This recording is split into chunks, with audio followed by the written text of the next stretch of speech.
வணக்கம், என்னுடைய பேர் சுலக்ஷ்னா. நான் இங்கே உங்களோட சோசியலிஸ்ட் வென்ஸ்டர்பட்டிக்காக கதைக்கு வந்திருக்கிறேன். இந்த வருஷம் எலெக்ஷன். இந்த வருஷம் தயவு செய்து உங்களுடைய வாக்குரிமையை நீங்கள் பாவியுங்க. நாங்கள் ஈழத்திலிருந்து சண்டை காரணமாக எங்களுக்கு வாக்குரிமை இல்லை, எங்களுக்கு உரிமை இல்லை என்று சொல்லி நாங்கள் வெளியேறினாங்கள் இலங்கையை விட்டு, ஈழத்தை விட்டு. நீங்கள் இங்கே உங்களுக்கு அந்த உரிமை இருக்குது, நீங்கள் அந்த உரிமையை பாவியுங்க.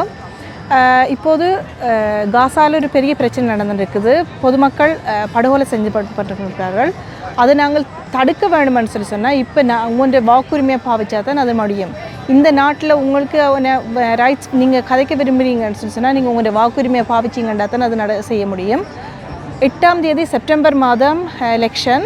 அதுக்கு முதல் வகுப்பு பூதெல்லாம் திறந்திருக்குது. நீங்கள் போய் உங்கள் வாக்குரிமையை பாவிங்க. இந்த நாட்டின் சிட்டிசனில் இருக்கிறார்கள் எல்லாரும் தங்களுடைய 18 வயதுக்கு மேற்பட்டார்கள் தங்களுடைய வாக்குரிமையை பாவிக்கலாம். நன்றி, வணக்கம். நாங்கள் எல்லாருமா சேர்ந்து வாக்குரிமையை பாவிப்போம் என்று நம்புகிறோம்.